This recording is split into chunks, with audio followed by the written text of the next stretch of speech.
I sleep okay some nights, but it's like this Monday night, Tuesday night, this whole business.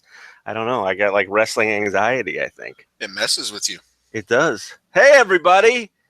It's Hi. Sean and Geno. Mm-hmm. That's We're my here name. to talk about penises. Not really. That's not really my name. I did not expect that. See, Sean swerved me because he made me believe that he was going to talk about something completely different when we went on the air. I did. In the pre-show, we were talking about, the penis plan, though. And I said, let's not even talk about wrestling today. And Sean goes, yes, let's talk about dick and balls. So a lot of dick and balls talk, which is right up our alley because we don't really want to. We don't even really like wrestling that much. No. Gino's got that hot sauce, and he's going to put it on me. Yeah, because you're more like a bouse. Mm-hmm. A BAUCE. Yeah, so he did that so he could rhyme it to souse. Yeah, I was like, what is he doing? I didn't know where he was going. And then it was just an excuse to almost touch Sasha's luscious little boobies. You said boobies. Boobies! So he did too. He started kind of grabbing at her chest, and I was like, oh, this is getting uncomfortable. What's he gonna do here? And then she started playing into it, and then I was like, maybe they'll fuck right there in the ring. I'd really love that. That's what what Charlotte and Jericho were worried about. They thought they might have to get a hose out and spray them down. Yeah, which that would make them see. That's how you get a heel over in a big way. You take two baby faces, you get them ready to fuck each other, and then you have the heels hose them down. True. That's old school. That's tried and true. That's our wrestling federation right there. That's what's the cage side. Anyway, what's up, Sean? Not much, man. How are you? It's been a long time since we've done that.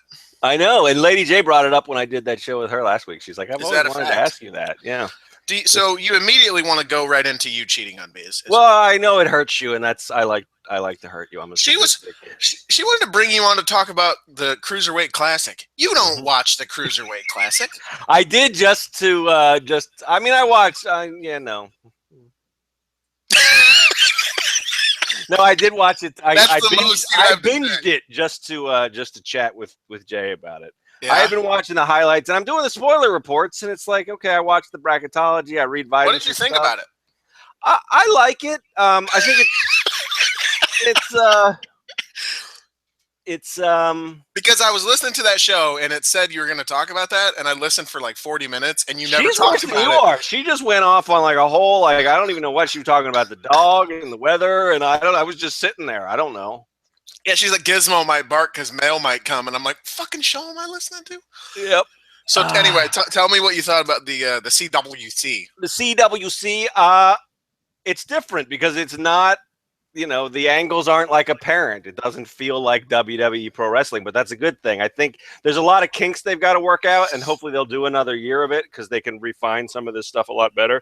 But the interesting thing to me is that the wrestling angles are there if you kind of look for them. If you kind of know some of the backstory, which they're doing a pretty good job of bringing people up to speed on with their little like Olympic style get to know the person videos beforehand.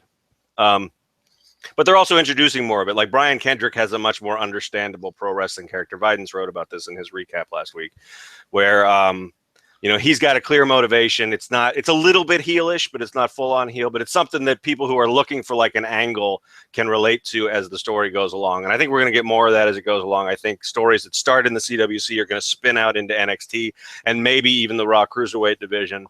But it's not overtly like this guy's a villain, this guy's a hero. It's got a real kind of Japan, but even more than that, more like the original Ring of Honor or like the World of Sports stuff from Great Britain, where it's like, they're going to shake hands and they're going to try to out strategize each other. It's interesting. It's not my favorite thing in the world. It's not necessarily like totally grooved at me, but I appreciate that they're trying to do something different. You're talking Great Britain. I'm lost. I know you don't watch the country. I watched last week with the lady friend. I think it was last week with Zach Sabre Jr. Yes. There were other people. Tony Nice, maybe, is the name. He should totally go by Tony Nice. I am calling him Tony Nice from now on. That's like Moho Rowley. I will never call him something other than that. So now I'm going to call Tony Nice all the time. Tony Nice. Spanky. I think he was there. Spanky was there. Spanky was there. So I watched it, and it's funny because it's essentially me. I'm like a new fan almost, right? Because I really don't watch the other stuff. I probably should. I'm probably undercutting myself as a dude who runs Cage Side doesn't watch the shit. But I watched and was like, this. It didn't grab me in any meaningful way, right? Like I need the angles, dude. Like I need the stories. The only match that did that was Kendrick. Yeah, because he was a little shithead. When he was acting like he wasn't gonna be, which was cool, I guess. But yeah, and then a lot of it was, what's the dude? Saber, right? Saber. I mean, Saber is like, if you've never seen Saber before, that's fucking like slow motion, dude. Yeah, I was like, I'm bored to tears, and then then you get the hipsters, the people who know everything. Well, that's a style that he likes to work. It's a slow style, but what he's doing is he's doing some human maneuvers here. And I'm like, no, fuck you. It just makes me feel like that this isn't for me. So yeah, it already wasn't for me because I don't like the sport presentation of it. Because you can't be, it's fucking fake. It's supposed to be goofy and ridiculous, which is why I loved the opening segment of Raw. You like that fucking segue? Tell me you like that. Was sweet. That was tight. That was professional. You like that? You're a goddamn professional. Slow down, I'm gonna spurt. What did you think? And that fits right in with the segment too. What did I think of it? So Enzo, I like Enzo, in fact, say that he wants to make what did he say? A certified G deposit. Mm-hmm. He pretty much told her that he wants to come on her, I think, or in her. I don't know. I couldn't tell because he was gonna put hot sauce on her, and also in her. Right. Then he was gonna put the G deposit in her. So I guess he's going to have multiple orgasms, one of which will culminate in an external presentation of his seed, and another which will seed. I don't know. It's getting bad. Yeah, he just basically. That's sort of how. This is my least favorite Enzo. You can go back and read my NXT recaps. There was a time where they were sort of teasing that they were going to do like a breakup with the love triangle with Carmella, and he was macking on her all the time. And if you find it charming, I guess it's fine. I wasn't like offended. I just don't like it. That's my least favorite. I'm not sure charming is the word to describe someone saying, I want my semen generally just in and on your person. Right. Yeah. I mean, somebody must find it charming. I don't know, right? She seemed into it is the thing. Yeah, what's weird. That means, so people are like, how could you be okay with this? He basically said he wanted to come in her. And I'm like, well, like, I don't know how to feel because she seemed good with it. And sometimes that's how it is. Like you've met a chick like that, Shirley. No disrespect to Julie, we don't whatever. Like I'm not saying she's that chick. Maybe Julie is like that. Maybe she is. Who knows? Please don't listen. The point is, if both people are into that, if both people think that kind of talk is funny, sexy, cute, whatever, then who cares? Who am I to judge? If that's your thing, go for it. You're not hurting anybody. I am a fucking freak beyond freaks, so I see that and I go, well, there's no problem there. Then again, if it was The Rock, I'd be like, fucking slut shamer. Yeah, that's yeah.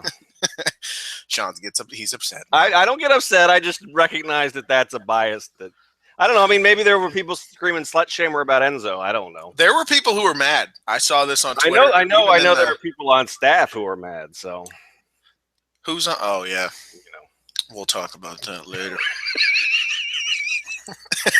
My nemesis, I think Swift has climbed above Ortman in my nemesis rankings. You threw his name out. Yeah.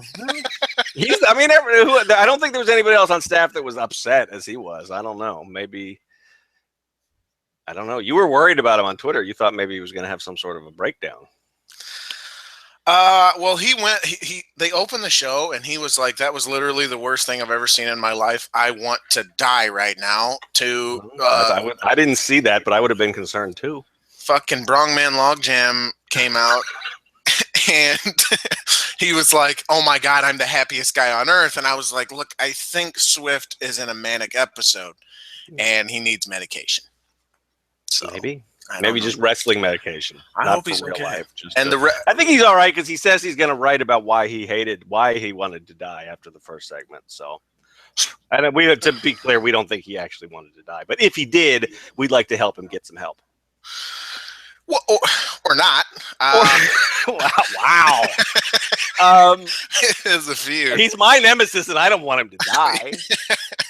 I am more in the camp of speaking of Jay and Kate, make it loud on Twitter. They were advocating that this was great in terms of that it wasn't the guys coming in to like steal the women's spotlight, that this was important. I think Biden's talked about this too in some of the comment sections, that this is a crossover. Like the women have always existed in their own bubble and they never interacted with anybody else. And this is a big step forward because now we're acknowledging that the men and the women are actually in the same WWE universe and not off in some separate little scheme. So the first, I'm more in that line. I don't think that this was like even though I'm not the biggest fan of Charlotte's promos, I think she's good in her character. Really her delivery sort of bothers me still a little bit, but maybe that's the point. Yeah. But I don't think that this was like, some people were like, oh, here comes people to rescue them from their promos. I don't think it was like that. I think it was not that different from like Cena, when Cena shows up to get a little bit of rub from Enzo and Cass. I think this was putting some guys out there to get some of the heat that Charlotte and Sasha generated last week more than anything. So I think it was a good thing. I didn't love the segment. I thought it went on too long, match and talking. But I do think it's a step in the right direction and a general positive. Yeah, I think I'm only upset that we didn't actually see Sasha and Enzo have sex with each other right there in the ring. I don't really get the complaints. I don't. The idea that they need men to be there.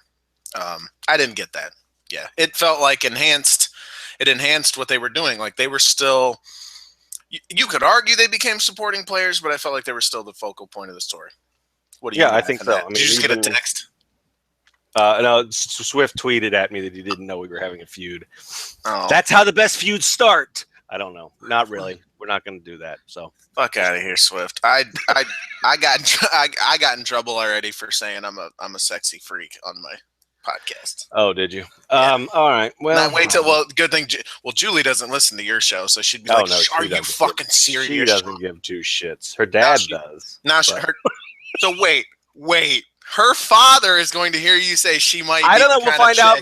The in-laws are coming tomorrow. They're coming tomorrow. They'll be here for a couple of days. So I'm sure Mark and I will have a chat about what's wrong with that Geno character. Maybe I'll let you know. No, not me. You picked. They're gonna come to your home. I don't know. He hasn't said anything to me about it in a while. So maybe he gave up on it. Maybe I showed him a couple of the $12 YouTube checks. Maybe he's finally come to the realization that he's not going to help me get rich by streaming the show in a loop. I fucking hope, because he didn't need to listen to you talk about how his daughter might be the kind of person who wants to come in and around her person at all times. No, he sure does need to hear that. That's true. That's a good point. Oh my God, poor Maybe Julie. We can erase this. I think I can erase this. We can just start over.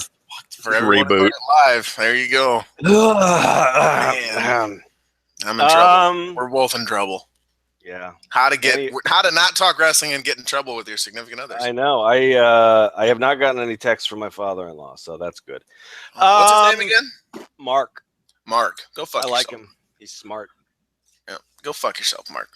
Oh. Let's see. What's your shirt say? Do justice, love. Do justice, love mercy. It's yeah. All right. So Raw. We said we were going to talk about this show. I know. Well, do you want to before we talked about the opening segment, I guess. So let's back up a second. Do you want to talk about SmackDown at all? Why would we do that? I don't know, because it happened since we last spoke. No, because it's just as important as Raw, you know. Yeah, fucking boy, Dolph Ziggler.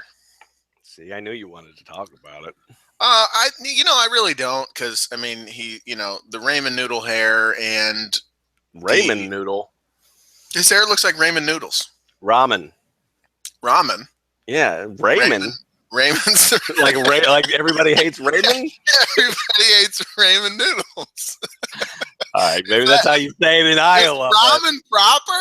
Have I been wrong all along? Did I keep? I don't know, or I've been wrong all along. I don't know. We have not been saying it the same way, though. Ramen. I say ramen. Yeah, I don't know. Oh man, right. All right, Keith Slater. No, Exactly. Poor dude, Keith Slater. there's no way that I. It's 2016, dude. Dolph Ziggler could have been a thing, and I don't want to. Why are we? I don't want to talk about. I don't know. I just wanted to know if you had an opinion. I kind of agree with you. I guess I don't. Yeah, I like if this had happened after he and Sting closed Survivor Series, I'd be a lot more excited about it. I think the ship has sailed, but maybe not. I mean, they got me excited about Zack Ryder in 2 weeks before WrestleMania, so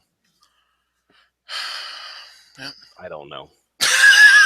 SmackDown was really a bad show. Luckily, that's the B show, and we don't have to talk about it. Yeah, I fucking forgot to do the live blog post that usually goes up at midnight, and I woke up. Well, they didn't because they don't even put the picture up. They don't. The preview went up at like 11 o'clock this morning.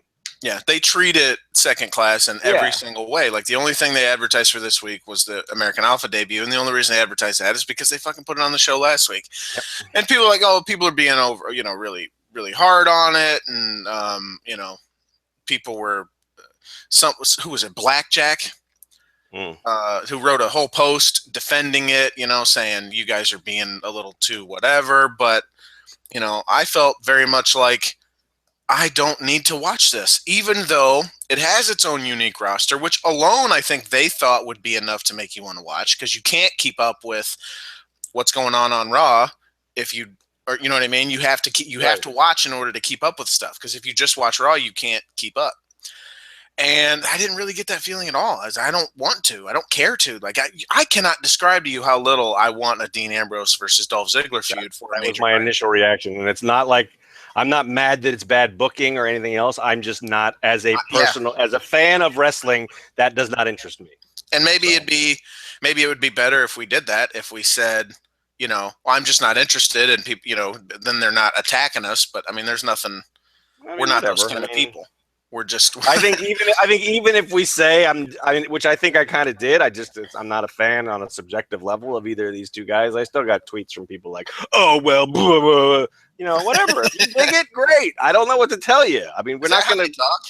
Your followers, I think. Yeah, some of them. You fucking got over big calling me out last night. Told me not to. Well, I thought that was a little shitty. I don't know. I don't know. Maybe you were just having a bad day. No, this is what's so funny to me. A lot of times, when Raw comes on, I'm not a comedian, certainly, but when Raw comes on, don't take what I say seriously from the Cage Side Twitter. I assure you, I'm not being serious. I mean, if Sting shows up, then I'll probably get a little over the top. If Becky used to be, but really not anymore, I'm joking. Everything I say is a joke. It just doesn't really I just thought it was funny. Most of the time I know when you're joking. That sounded like two-pronged to this. So here was the tweet for people who may not know. I said they were chanting at Sasha as she's in the ring. Not to go back to that, but we will. She's in the ring and they're chanting, "You deserve it." And I think about what they're saying to her. You deserve a prop that a 70-year-old man decides to give out based on however he may be feeling on any given day. Two-pronged approach to that. I think that's funny. Like, it's funny to me that they're saying you deserve it, and that kind of really is what it is. Of course, there's more that goes into it. Of course, it's getting recognition from your boss. Of course, it's it does represent sort of the pinnacle of what she can reach. She got to the top, whatever. It's kind of a here's a thing that represents that, much like a ring if you win a Super Bowl, whatever. But the competition isn't legitimate. It's just, and it really is like Vince could decide tomorrow, well, whatever, I'm going to go back to Charlotte, and she wins the fucking belt back. And how much did it really mean? So context matters. Number two, and the larger point that everyone seemed to fucking miss was she didn't need this to already be in that position. She was already so today she's got the title. So now what? Suddenly she's made? She was already made. You deserve what? The belt doesn't mean anything. So so from my point of view, it's the belt is supposed to represent she reached a higher level. She was already on that level. She just didn't have the belt to go along with it, because the belt, again, doesn't really fucking matter. That's generally my idea behind it, which is why I feel totally comfortable tweeting that, because I just think it's funny. And B, it's like that's what legitimizes her, the fake belt. Come on, y'all. You all know she's fucking outstanding. Probably the best on the roster right now. She's not suddenly the best now because the belt is there. Because again, the belt is not what shows that you're the best. You're the best because you're the best at what you do within it. That's what they're chanting. That's what that means. It's kayfabe bullshit, though. That's what exactly. Well, then why the fuck do we watch, dude? Why we should just all go home because we know these people are talented and good for them. I get that. That's why I'm saying don't take it too seriously. And people are freaking out on me. They're what's wrong? And then I said something else. They're like, "What's wrong with you tonight?" But see, that's like that's not a good. I don't see how that's a joke. Like that whole. You just had to like experience. Explain that whole thing. I didn't say it was a good joke. Your justification for it. It's an argument that you're making. I don't think it's a joke. It's a joke to me that it is absolutely a joke to me that we're going to tell her she deserves it because she won. She was given the title. Well, what are you? All right, I'm not that interested in arguing about it. I'm not either. I mean, that's what they're saying. You deserve it. You deserve recognition for your talent and hard work. I mean, what should they chant? I don't know. They shouldn't. Never chant. Never tweet and never chant. Just be like a Japanese crowd and just sit there and nod your head silently. Yes. In respect. Yeah. Although I wouldn't know. You wouldn't know anything about that because, that's. Never watched. Good footwork. In a foreign language, so. Good footwork. That's what Sasha has. Solid rope work. Good ring. I mean, the reason that my tweet which was don't be a dick, was because not so much that I was like personally offended by your thing, but that a lot of that Sasha's achievement or fake achievement, whatever you want to call it, that meant a lot to people. So that was sort of that's why she's getting the chant, because there are people in the crowd that it meant something to. So that was just sort of like a shitty little dig to them, I thought. That's fair. So, like if it was like, I wouldn't have tweeted "Don't be a dick" at you if you were like, if I don't know, if Darren Young had beaten The Miz and they were chanting that at him, and then you tweeted that, I wouldn't be as upset. Well, Darren Young's probably a bad example too, because that would probably mean a lot to some people too. But I don't know. Some jerk off that doesn't matter for. Very much her story, I guess, and she's the whole lot. I'm going to be women's champ one day, and she finally achieved her dream and all that good stuff. I mean, I get it. You're right. Okay. Anyway, she also there you go, pinned. folks. She we is ended on a good. Officially a WWE champ because she has been pinned in non-title action. Yeah. That's the other thing. They beat her immediately. They immediately pinned her. That's a 70. You deserve it, and then she's pinned. That's a capricious 70-year-old man for you. You know what? Nice moment. Pin her. Exactly, right? This is and that's what I mean too. It's like, you deserve what? To now be treated like shit because you're the champ? Immediately beat her. Yeah. But yeah, there you go. What else do we have to talk about? Big E hurt his dick. He didn't hurt his dick. Big E had his deal hurt by those thugs, the club. Those thugs, Gallows and Anderson. This is, they have convinced me to care about this feud right away because I don't like to see Big E's junk messed with. I really don't. And these bastards, these sons of bitches, they are gloating about it after the show about how they messed up E's system, and I won't have it. Poor Natty's sister is somewhere crying. I know, right she's inconsolable. Maybe the photo of the year was him staring at her tits. That's a good one. She's taking a drink in the hot tub on Totes Deeves. Big E's peen, man, and it was great. When I was doing the post, I was hoping he had commented on it, so I went to his Twitter right before I posted it. Sure enough, I swear to God, if y'all injured my deal. I like that he calls it his deal. It's a deal. Yeah. To call your peen. Yeah. It's a D. It's a D word. So it's Well, but he hasn't tweeted since, I don't think, because he's probably in like 24/7 surgery trying to get his deal corrected. Yes. So I'll tell you this though. Mm-hmm. Now, Peen Watch, #PeenWatch has taken over my life a little too much. I'm going to shout out the people who were involved and responsible: Celia Bloom, Aaron Klein, Stunning Stella Cheeks. Not Your Demo ladies, all that. Shout out to all three of you. DEO is pretty active in the Peen DEO keeps it going too, for sure. DEO. Yeah. Here's the thing. That has like implanted so much because I listen to their show, talk to the people and all that.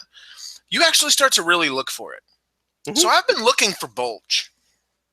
Peen Watch, as they say. Mhm. Big E consistently his deal looks like a big deal. He's got a big deal down there. Well, So I'm legitimately worried. He's got a deal accentuating outfit too. The Like singlet, and it always rides the pulled up. up singlet is a way And to do it. he's gyrating his hips, some pelvic thrusts, some it's like his pelvis is very important to his paycheck. I mean, I feel like, you know, this is what made this. This is good pro wrestling. It's meaningful because they went after his moneymaker, literally and his peen is a big deal. figuratively. Yeah, his peen is a big deal, but it's like it sits up. It's like a V because it's like he's he's got his nuts are probably huge. it's a V. That's it looks like a V because he rides it up and they kind of just sit in there and it bends. And I don't know how he does it. That's the thing is. I'm just trying to figure it out. I got to go back and watch some footage. I don't know. So the leg part rides up, but then it looks the leg part. Mine only has one part. No, on his gear. Yeah. The leg part rides up, and it really accentuates. Like it bunches it all together, and you can see it kind of hangs down a little bit. If people are going to look at this again, use the hashtag PeenWatch, folks. The next time you see the nudity on TV. Geno is the Michael Cole of dick. I'm telling you right now. He's instructing you to use the hashtag. If you want to get in on the discussion of PeenWatch and Big E's dick, hey, you know what? They made it an angle. They made it storyline, not me. This is on them. They only have themselves. I know people are in the comments like saying, "Oh, and we're back to dick." This show was literally like you couldn't go one segment without some sort of dick joke. Before Big E's peen was attacked, they took two fucking tangerines and held a banana in between them. The New Day did to make sure that you knew that the bag of fruit was about cock and balls, dick and balls. Yeah, Zoe's doing his thing. I mean, there was peen all over this show. This was Raw is peen. A certified G deposit, and guess what, fellas, ladies. I don't know why I'm saying fellas, ladies and sirs, ladies too. One of our top posts on the site today is about Big E's peen. I'm just, why would we not talk about it? It's a big story. Money. Told you, it's his money maker. Telling you. That's the second, as you noted in the cage side orifices, that's the second genital-related headline I've gotten over in the past few days. From now on, they're also the cage side orifices. That's right. It's fitting. Sticking with it. It is befitting of this show. Are you into the New Day versus the Club program? Yeah, I mean, it was a little bit raunchy, but I mean, I would like to see. I mean, Big E. I need to see Big E avenge his peen. Big E's going to think of the promo. There's going to be a promo to come from this. Big E is going to cut a promo on the Club about hurting his peen. I mean, I'm looking forward to that. And I like angry me. I mean, I like the Club as these lunatics that just fuck people up because I'm guessing that they're going to be the ones to take the belts off the New Day. It's probably time for a change. They've had them for a fucking year. Enough's enough. Time for a change. It could help legitimize the Anderson and Gallows, even though it's a fictional thing decided by the whims of a 70-year-old man. Owen Hart style, enough is enough, and it's time for a change. And I guess considering Big E, they did kick his leg out of his leg. Whoa, because I'm talking about, get it? I'm talking about his dick. I see what you did there. That's what Raw was. Are they really mad at us for talking about dick too much? I don't know if they're mad, but people were just saying. I just saw one comment that said, "And we're back to dick." So and penis again. Yep. All right, folks. Brongman Logjam. Yes, you go. You do it. No, I don't have any names. Actually, someone bummed me out because they came out really strong again. God, every time you talk about this fucking guy, 38 comments, a bunch of different Mick names, and I'm fucking sick of it. And it's like, well, I kind of get it, I guess, because after a while, it does kind of. Everyone wants to come up with the next great one, so you get like 88 shitty ones. Yeah. You know, but then there's the one, and it doesn't even seem like anything good that really kicks out at you. But to this day, I think the best one, the one that I had someone, I think, shout out to Brittany on Twitter, I think is her name. She hit me up with it and said it was the best one. Multiple other people, or she brought it up last night that I retweeted, Big Dick McShit Kick. It's probably the best one I've ever done. I should stop at this point. I'm never going to get better than that. But no, so his opponent this time What is that sound? That's don't worry about it. It'll be over in a second. Okay. There we go. No, hang on. No, that's our dryer. I'm in the basement, as longtime CSL watchers know. This Where is my that show. basement. Julie is not off today. She's at the store right now, so don't ask for any guest appearances. But she's home, so she's doing some laundry, and that's the sound the dryer makes. I heard that noise, and it's a peen-related show. I had a different thought. What thought was that? I don't even know what that could be. It sounded like a vibrator to me, dude. Anyway. Oh. That was... It wasn't a vibrator. Sorry. I heard that. We're talking this show, and then you're like, it'll be over in a second. Don't worry about it. Like, she finishes quick. Sure. I'm so sorry, dude. That's fine. It's just my bad. That's a hell of a place to go with that, I guess. But I can't be the only one who thought that. If you're in the thread, if you're on YouTube anywhere, if you heard thought that sound, I was all we've been talking about is peen, dude. I heard that noise and immediately thought that's a fucking vibrator. Someone just turned the vibrator on. I don't know. If anyone else thought that, let me know. What was I talking about? Your vibrator. I don't know. I just. Strowman. Yes. So the opponent. I just want to say before you get back to, I'm gonna let you finish, but that's why I never really, if you go back, I usually don't try to kick in names because that's just, I'm not gonna be as good at it. So you just gotta and it's also you can't kill a joke. It's very easy to kill a joke.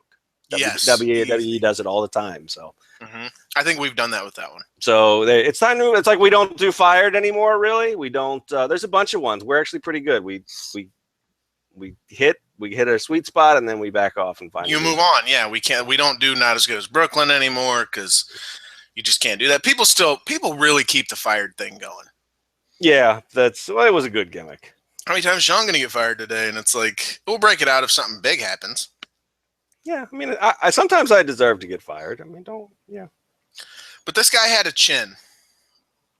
I liked your Twitter. Yeah, he did. This guy was he's an NXT regular. That's our wrestling analysis. This guy had a chin. He did have a chin. Even Kane A. Knight, who is one of the creepiest motherfuckers I have ever met in my life. So creepy. He did not think it was a vibrator. So. He watched the entire China porn and reviewed it. And wrote in like 4 different parts. He didn't think it was a vibrator? Nope. Kane, I know you're lying. I know that. For a fact, I know it. Don't lie, Kane. Yesterday, Kyle and I were talking about baseball in the cage side orifices, and it was just a normal conversation. And then Kane all of a sudden floated his theory that baseball would be better if dudes just whipped the dick out when they hit home runs and peed their way around the base paths. And then Kyle and I just left because we didn't know what the fuck to do with that. So that's what we're dealing with Kane here. And Kane did not think that it was a vibrator. So there you go. Well, that's sexual harassment. So I'm going to have to get with HR. What sexual harassment? That he doesn't agree with you? That he doesn't agree with me is what it is. Wow, we're talking about, no, this is think of the idea you just gave people. We're in the cage side offices and you're having to talk about baseball and Kane just shows up and he's like, he should really just take his dick out. He didn't just show up. I mean, he had been Kane is also Kane's a fascinating cat because a second before that he's given us like sabermetrician, like big fucking numbers that Kyle and I don't even understand. Yes. I mean sabermetrics? Yeah, but isn't a person who does sabermetrics a sabermetrician? Is that how I don't know baseball. I don't know. It's probably something that I made up while I was having a nice bowl of Raymond noodles. You dick. Oh my god. Braun Strowman. I'm confident. Evan Anderholm. This is the worst podcast on wrestling that exists. I'm pretty confident. Probably, yeah. We're number 1 in how bad. If of the bad, we're number 1.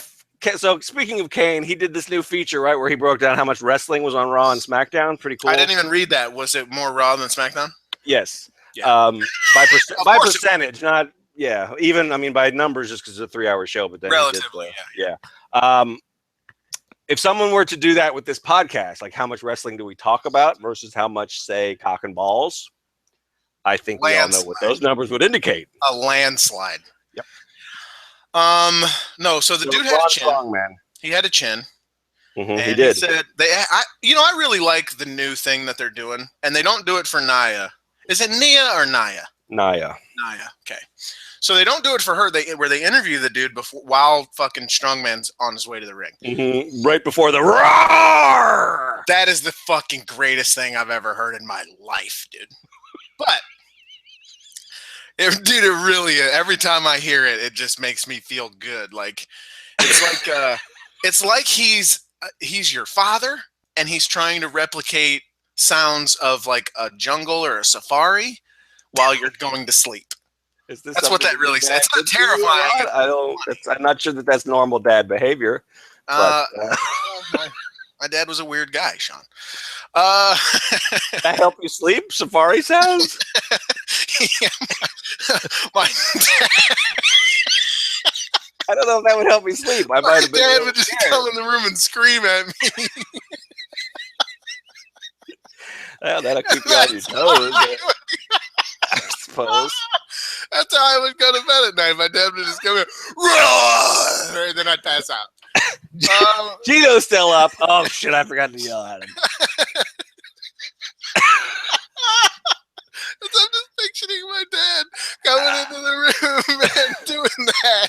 What the fuck am I talking about? I have no idea. We're talking about Braun Strongman. Why did people want me back on this show? You actually talked about wrestling when I was gone. Nobody wants. See, that's the thing. Nobody wants the wrestling talk. These motherfuckers act like they want us. They don't. There were a couple people who were like, "Well, Geno's." That's what I said to either Fagan or Lady J, because DEO got the worst of it because he was the first guest host. But that's what I said to somebody else. It's like these people, they will complain like shit when Geno's here that we never talk about wrestling. I listened to the whole hour and they never even got to Raw. And then with all three of them, we talked about wrestling and wrestling related stuff, and everybody's like, "This is no fucking fun." Somehow, everyone who criticizes us sounds the same. They all sound the same. Yeah, they are. They all sound like. Do you watch MasterChef? They sound a little bit different than the people who complain about my WWE 2K17 posts. Those people have a different. Do you watch MasterChef on Fox? I have. I don't watch it religiously. So not the recent season. Julie loves those cooking competition shows. So. Oh man, shout out to Julie. My lady loves those cooking shows too. We need to do a double date. But there's a dude on there named Nathan who talks like that, and that's who we're replicating every time. So they all sound like Nathan. It's ongoing. So watch that show, Sean, and tell me. And you know what's funny? I fucking hate that guy. I want him eliminated immediately. It's ongoing. I think the new episode's tonight or tomorrow. I think it's tomorrow. Actually, we usually watch it on Hulu. So do we, man. We totally just burned through them all. That's awesome. There you go. Anyway, what the fuck were we? We're still trying to talk about Braun Strowman. Mm-hmm. He's great. He's great. So you like the pre-show? You like the Saxton interviews. interviews, and you like the 1,005, the winner's bonus. Now you like that. I like the winner's bonus, but I also really, Sean, what's the least you would do for $1,000? The least? I mean, because he's out there going, they're giving me why are you doing this? They're going to give me $1,000. I'm like, I would do that for $1,000. Yeah, no problem. You can definitely beat my ass for $1,000. Oh yeah. There's some other things you could probably do to my ass. I would probably, I'd probably watch 3 straight hours of R-Truth hunting Pokemon. Oh man, nope. Nope. Sorry, I'm drawing the line right there. We found the thing. I was gonna say there's nothing I wouldn't do for $1,000, really, and then we found it right away. We found the line. I will not watch that. Serious. Someone take his phone and just break it. That's what I want a heel to do. To take his phone and just shatter that shit and fuck your Pokemon Go. Or probably get him over, really. Yeah, I think Goldust might be about to do it. I don't know. I hope. That's the dumbest shit I've ever seen on pro wrestling. And I've been watching for many years. That says something. It's yeah. It's a hell of a thing. Nia Jax still has really haunting eyes. Yes, she does, and I know because I zoom in on them occasionally. I've learned that we have enough Twitter followers now that if I say I don't understand and then literally anything after that, people will immediately You'll get 65 responses. at least 65 responses explaining exactly what it is. And in this instance, it was, I don't understand why they're so fascinated with Nia Jax's eyes. The responses were essentially, you can expect this. That's the only attractive part of her. What a bad take. Yeah, that's a trash fire take right there. That is a dumpster fire take. Yep, sure is. Nia Jax is probably the most beautiful woman on the She's fucking a very roster. attractive woman, yeah. Very attractive. That's ridiculous. Yep. And she will whoop some ass. She will beat the shit out of your face, man. And then she will come back for more. They asked her afterward. What did he ask her? How are you feeling or something? How does it feel? Or something? How does it feel? I don't know. Something. Yeah, it was.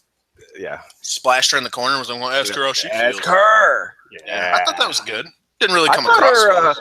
Whoever I did not recognize the local competitor that she squashed, but that woman runs the ropes better than half the roster, including men. Great rope work. Really good rope work, I thought. So good ring presence too. Footwork off the charts. Knows where she is in the ring. Yep. It was a sturdy at all times. At all times, I think. It was a very. I think. Yeah. At all times, I think. I'm not sure. I think occasionally she might have forgotten, but we're burning through the show because there's the two big ones to talk about, I guess. So let's actually talk some real wrestling here. All right, let's talk some wrestling. Really, really, really, really, really liked the main event angle. Here's why. The Orton Lesnar thing, or the Rollins Balor? Orton Lesnar. Okay. Well, the main event's the thing that goes on last, Sean. Well, I know, but the main event story, I think, for SummerSlam, I think, is Balor Rollins. That's why I was confused. But you're right, I'm wrong. I'll be over here being quiet. So I love you so much. So no, they had me convinced, right? It's amazing too, because in hindsight, I'm dumb as fuck for being convinced of these things. That we weren't gonna get for some reason I just accepted that we were never gonna see Orton on Raw and we're never gonna see Brock on SmackDown. They're on different brands. They can't even build to the fucking match. They're just gonna have to do it on separate shows. You fell for the invasion? And I really did. I was just like, how are they even gonna build this? This is dumb. And it's like I never considered once in my mind, and I'm not a stupid man, I've never considered once in my mind they'll just have them appear on the other show and they'll make a deal of it. I can't believe I never thought of that, but I really never did. So and because of that, excuse me, it actually felt fresh. And like, if the crowd was any indication, they felt the same way because they were like as it sounded like they were for any other part of the show. The show was it was a good show. It was a decent show. It wasn't bad, but it was just kind of hummed along, and there was nothing particularly big and exciting, and that the crowd was really swelled up for, and everyone was real pumped about. But this got over in a really big way. He was in the crowd, and they were going fucking nuts. But yeah, I just really didn't think that they would do the quote-unquote invasion thing, especially after fucking, not even 2 shows. SmackDown hasn't even had its second show since the split. Nope. They also sucked me in because Brock Lesnar has appeared in, let's say, 35 segments on Raw since he came back. 30 of those segments have been him standing there looking tough and Heyman just barking into the microphone. Typically what happens is that, and then they walk away. Yep. That's it. And there's I believe it's happened in the main event too, so there was literally no reason to think, for me on my end, again, maybe I'm dumb, but there was no reason to think this was going to be any different. Here he is. He's back. You didn't need to do much big with him because it's just promote the return. So here he is. It's the first time we see him since the drug test failures. First time we've seen him on WWE programming since WrestleMania, and also the first time since he beat the shit out of Mark Hunt at UFC 200. So that's enough. I said they don't need to run an angle. They don't need to do anything with this. And they actually legitimately, for the very first time, hit an RKO out of nowhere, because I honestly didn't believe that we were going to get that. It looked like it was done. And I'm going to give fucking Kevin Dunn some credit because they shot this in such a way that I didn't know that he was even there. So I saw there's a fan cam video that I'll probably post if I can find it again. He was under the ring. I don't know how the fuck he got there or how it wasn't given away at any point beforehand, but he was under the ring. He fucking hops out really quick, jumps in, and from where he was behind Brock. But they still shot it to where you could never see him, even though the camera was focused on Brock. And then he just comes right in, and Lesnar doesn't react until the very, very last second when he's basically already in Orton's arms to get hit with the RKO. And down he fucking goes, and it's like, holy shit! I haven't been that surprised at anything WWE's done since Mark Henry, since the fake retirement, I think. Like, legitimately, like, I did not think this would happen, and it just did. Holy fucking shit. This is great. So I fucking love that. Yeah. Fuck you, Sean. God, this is why we don't talk wrestling. You just sit there when I actually do. I know it's not fun. I don't really like wrestling. That's the dirty little secret about me. No, I agree.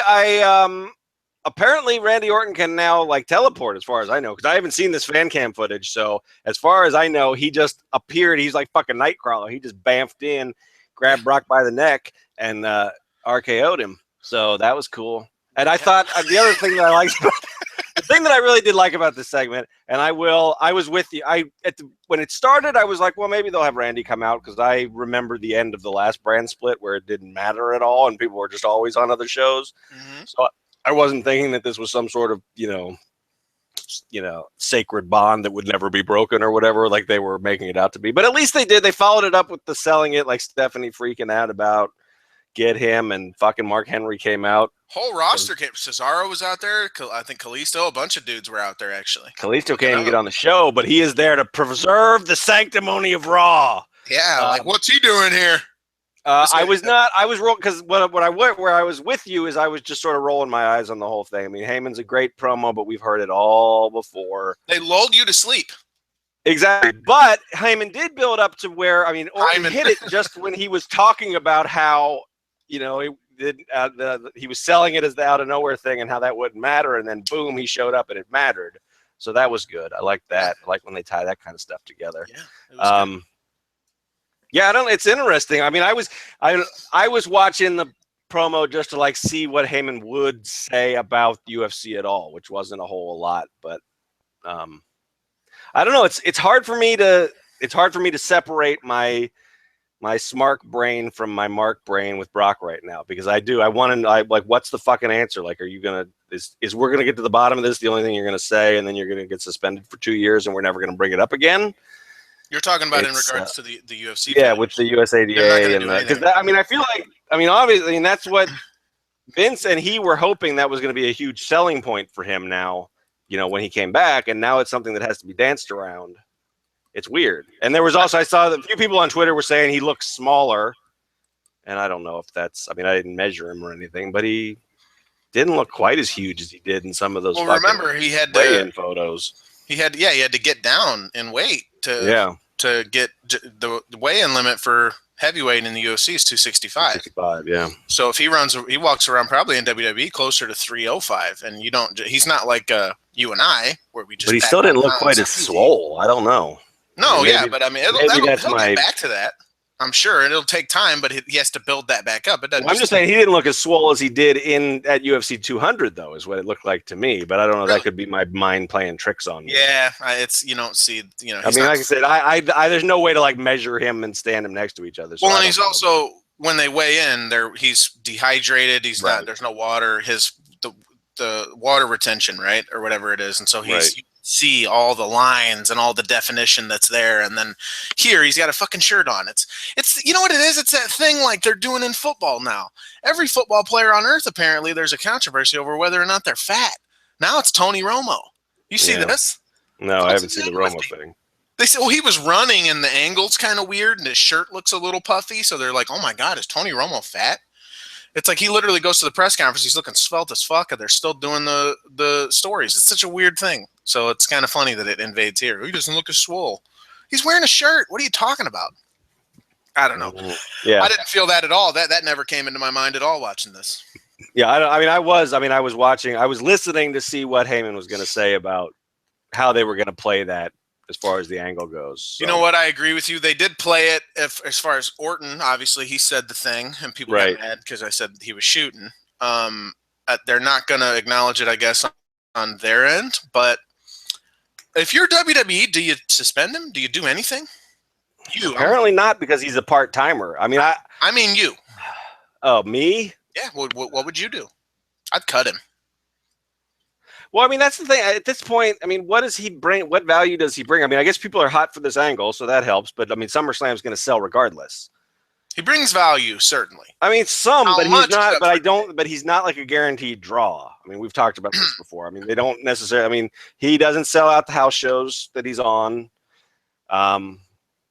At least not. SummerSlam sold out before they announced the single match. I mean, he does. That's what I said. I mean, SummerSlam sells itself at this point. I think this. I mean, they've done a good job of creating this as a weekend long.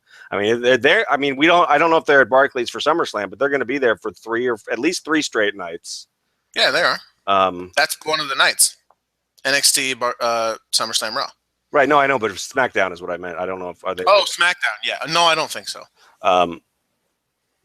So they probably should be, but maybe they'll do that next year. That's a lot. Yeah, but 4 in a if row. If you want to make SmackDown feel important, but I guess they don't really. They just want to say they want to make SmackDown feel important. I love that little hitch to your voice that you always get. Yeah, well. I don't know what the fuck are we talking about. I thought it was a good angle. What would you do? What would you do about Brock? Oh, would I? I think I would probably suspend him. I don't see why. I don't see what the harm in that would be. At least that, yeah. Yeah, I mean, I think that's. I mean, right now it looks. I mean, apparently it pissed off people backstage, and that's just a horrible explanation. If you're not going to suspend him, come up with something better than that. Then we don't test part timers. Oh, really? Oh, huh. Wonder why that is. Yeah. Hey, Rock. Vince. Maybe. Right. Triple H, maybe. I mean, hell. Triple H. They would bring. These guys don't. Allegedly, right? We don't know. We can't exactly. Say. I'm not trying to say. And we don't know. And like I said, I mean, I'm sure that with the money that Vince has and the money that Dwayne Johnson has, if they're fucking cycling, they're doing it the safest way possible. So maybe it's not even the end of the fucking world. But you created this PR thing where this was your response to the stuff in the 90s and everything, where now we're cleaning up wrestling. So I didn't make you say that. That was your defense. So now don't say we're cleaning up wrestling except for these guys, because that's stupid. And my thing is, I don't care. But yeah, if you say you care, you have to care. Right. I don't understand. We get to this stuff, and especially with companies, man, but just as a human being, here's the best life advice I can give everybody is say what you mean, do what you say. Yep. It's real fucking simple. Like, sometimes it'll be hard because you'll have to make decisions you don't want to make. You'll have to have conversations you don't want to have. You'll have to face fucking repercussions you don't want to face. I get that.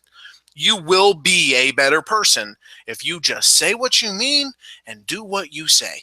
So if you're going to tell me that you have this strict policy that you want, well, then, like you said, so they go from like, we're going to crack down on this, and you instituted it because of the steroid stuff. Well, now they're coming up with all this bullshit where they're like, well, the wellness policy is really just about making sure our athletes are well and they're healthy and they're feeling good because our schedule is so rigorous. It's not designed to catch people who are doing drugs. Are you fucking serious? Is that actually what you're saying to me right now? Like, the idea is just that of course they're not well. Look what you ask them to do. And if that was the case, they wouldn't be independent contractors who you fucking push out the door to pay for all their own shit. Yep. Again, like it's such a skeezy business run by really fucking skeezy people who have no idea what it means to say what they mean and do what they say. It's say what makes us look the best, do what makes us look the best, lie about everything else. And it's say what makes us look the best, do whatever makes us the most money. There you go. Yep. I mean, and it is. And WWE is not unique in this. I mean, scratch the surface of the NFL or the UFC or fucking Hollywood, and it's big business. I mean, this is, but it's frustrating, especially because I think there is some good benefit to the wellness policy where they can be making, and they probably are making a difference in some people's lives by, catching people who are using, because I think in reality, fucking self-medicating with booze and Vicodin and shit like that is a lot more dangerous than steroids to people, over the long haul. So maybe they're helping people avoid that, find other ways to deal with that stuff. It does look like this new generation of wrestlers, guys like Cesaro and Zayn and Owens, are finding other ways to deal with their chronic. I mean, the schedule still mandates they're going to be in chronic pain, but at least they're finding ways to deal with it other than at the bottom of a bottle or, some pills. What did Reigns pop for? Didn't someone say it was Adderall? Adderall was the rumor. Isn't Adderall a thing that if you that keeps you going? Yep. That gets you like. And that's usually I mean, in athletics, I mean, it's used the same way that like baseball players used to use like greenies and other amphetamines. That like it wakes you up and makes you not hurt as much as you think. Makes your brain not think about how much you hurt. I wonder why he might need something like that. Yep. Because you leave Atlanta and you got to make the next town. And fucking, again, I'm going to put over Eva Marie's Snapchat. Or any wrestler, but Eva, because she updates so much, so you actually, like, her Snapchat is, I was talking to Megan the other day, and she's like, that's fucking documentary length Snapchat, Snap Stories. For people who don't know, to click through it, it's going to take you fucking 20 minutes. But you're going to get, like, an actual representation of what her day-to-day life is like. It's fucking miserable. There's no time for her to sleep. She gets no sleep. How can you have to look a certain way at all times? You got to keep your body exactly like they want you to. You have to always be there. You can't miss any fucking time. Or if you do, you're going to lose your spot. Yep. You can't ever be hurt. And again, we're done in Atlanta. They don't give you travel arrangements. They have a fucking private jet. Yep. That they fucking charter each other around on. And home, we'll be fine. But sorry, Roman, you and Dean go hop in the fucking car. Yep. And drive 200 miles. Or whatever the fuck it is. At least go fly fucking coach on a plane when you're a 6'8" human being, which is just I'm only 6'2" or so, and it's uncomfortable to fly fucking ever. So do that and then get right out and go work out at the gym. And that's where, we joke a little bit at the top about how the belt doesn't matter, but one place where it does matter is there's responsibility to that. Like they look at you for ratings, you've got extra media responsibilities. So on top of your regular schedule, you've been crowned the chosen one, and that brings on a whole nother fucking level of real responsibility and perceived responsibility. Fucking, I mean, it apparently helped fucking break Eddie Guerrero. I'm not saying it killed him, but there's a lot of stories about how bad he took the ratings when he was the champ on SmackDown, and that's the atmosphere of the company and the business. So that shit's real. Well, Shawn. We talk about Shawn Michaels in '96. They're getting their ass handed to him by WCW. You're the champ. Why aren't you saving us? Why aren't the ratings doing what they're doing? He's going out there having every fucking good match he possibly can. And breaking his back, literally breaking his back in every podunk town imaginable, trying to get shit turned around because he's the guy. He's the one that Vince decided was the guy and pushed him like the guy, but nothing's changing. And you know what he had? A fucking addiction to all sorts of shit. And again, I fucking wonder why, right? Like... Yep. So it's just, to me, I don't care if they're doing shit. I don't care if they're doing steroids. It's their bodies. They can do it. Steroids are really low on the list of things that I think the company should be protecting them from. Yeah, I mean, if Brock's doing some stuff and then he got caught doing some estrogen blocker thing, right, or something like that helps people to cycle to get their natural testosterone back up after steroids. I don't know. I don't really know enough about it. I'm not a bodybuilder who does that kind of shit.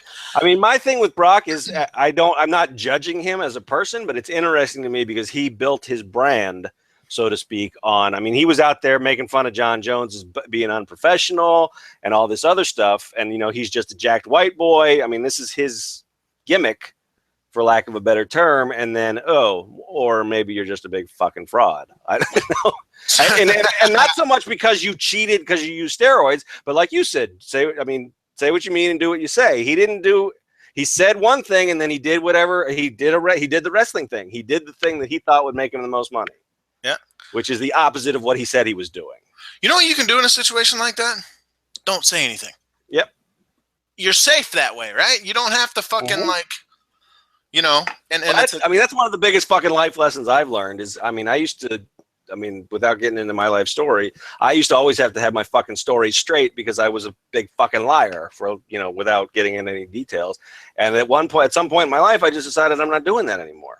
And you know how much I've got a fucking ton of free time. I'm less anxious. I mean, just if you don't have to worry about keeping your shit straight, all of a sudden life's a lot easier.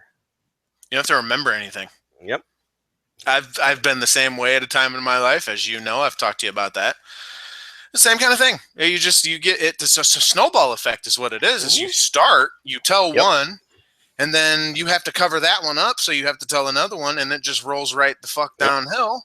And then by the end of it, you're going, I'm buried underneath so much that when I come up from out of it, there's just everyone in my life is going to abandon me. Yep. You know what I mean? And I fucking deserve that. So it's just the point. So to circle back is, you know what you can do? You can just not fucking talk. Right. If someone asks you for a comment on John Jones cheating and you know you're actively cheating, right, doing the same, literally it was the same thing. He failed for the exact same thing as Jones. Just don't answer the question. Right. No comment. I don't know enough about that to speak on it. That's I think say it all the fucking time. That's his business. Yeah, I don't know even what's going on. That's one of my favorites. Yeah, he's not afraid to pretend he doesn't know Ariel Helwani when that comes up. Oh, I never heard of that guy. Yeah, okay. Yeah, you've heard of Ariel Helwani, and then people are linking him to interviews he did with Ariel Helwani. Yeah, so it's just, you know what I mean? It's just, it's all dumb, whatever. And it does suck in its way to loop all the way back. If you're going to tell me you care about this, I need to see you care. And if you don't, I'm going to call you out. It's just how the fuck it goes. And that's because that's another thing we need in life. And that's another thing you should do in life is find people who will call you out for your shit. There's going to be a lot of people who won't. A lot of people who just sit back and go, it's more comfortable to just let you be that way. It's a lot less comfortable to have someone get to you and you find that friend who goes, you know what, you're fucking up. This is how you're fucking up. You need to be better. Find people like that. And that's what we're going to do with WWE. I like their shit. I want to keep watching. I want to watch it and actually enjoy it without having to think I'm fucking promoting some people who were running Roman Reigns into the ground to such a degree that he's doing fucking Adderall. Maybe he doesn't want to be, I don't know. Again, allegedly, I don't know if that's the case. That's a rumor. But again, maybe he's doing it because he's going, I can't fucking handle this. I'm away from my family. I'm all over the world, the country. They're getting ready to go to Australia this month, which is a fucking 15-hour flight. Now, a whole new time zone. They're going to be there for 3 days, fly back, do a Raw, then drive to the next town. And there's no time in between there to just sit back for a minute and go, you know what? Take a fucking break. Football has an off season. They're on all sorts of shit, but at least they get like 4 months, but they don't have to do anything. These people are constantly going and going. So it's on one hand, I think they should punish him because that's the front you're presenting. On the other hand, do what the fuck you want, Brock. Who cares? The other segment we haven't talked about that was big.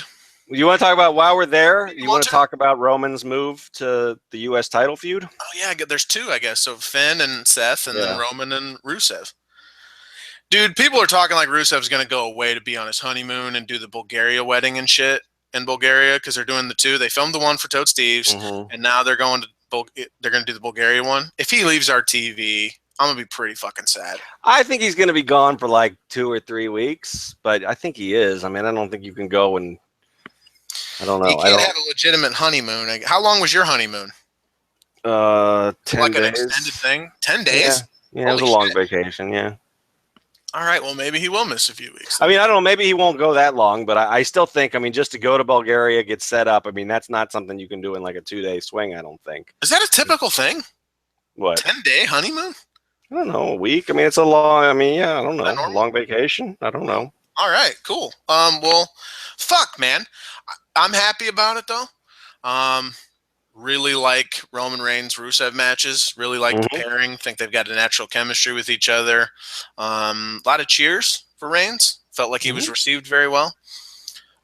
It's also lower on the card, so it's not as there's not as much focus and attention on it. So we don't have to go through the fucking let's write an article about Reigns and have everyone lose their mind. Right. He's not being shoved down our throats. Yeah, take a little heat off of him, right? Let him recharge. I mean, and people like I said, I made a comment on Twitter that he's, welcome to the mid card, Roman. That's not necessarily. I mean, that's probably a joke by me that didn't go over the way I intended it.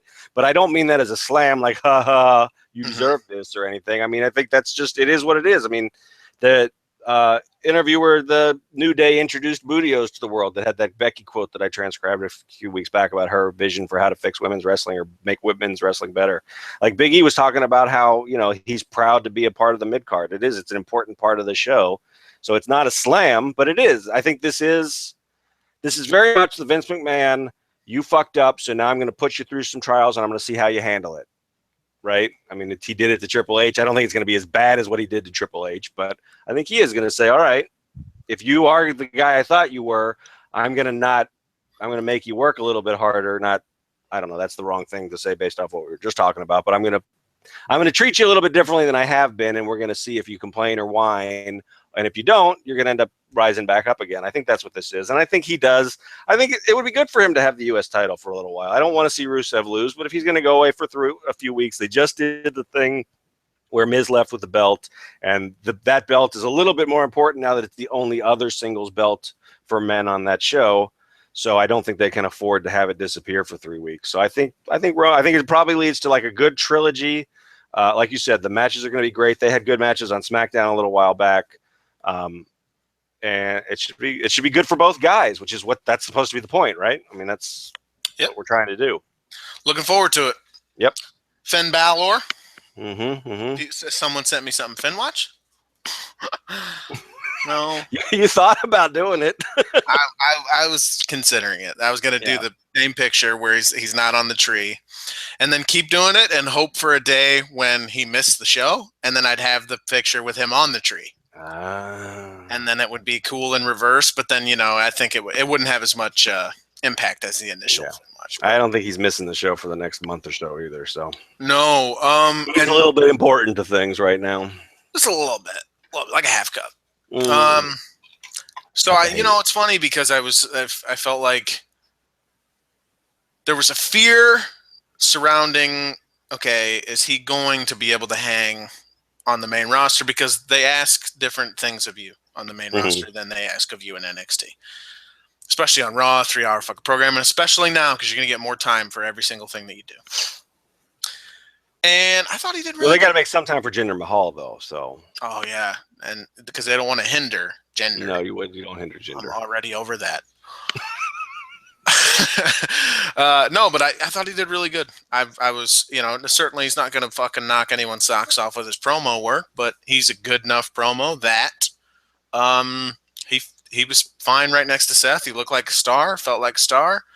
Thought he'd belonged. Didn't feel at any point like I don't want to see this guy. I'm still looking forward to the match. I was happy with it. Yeah.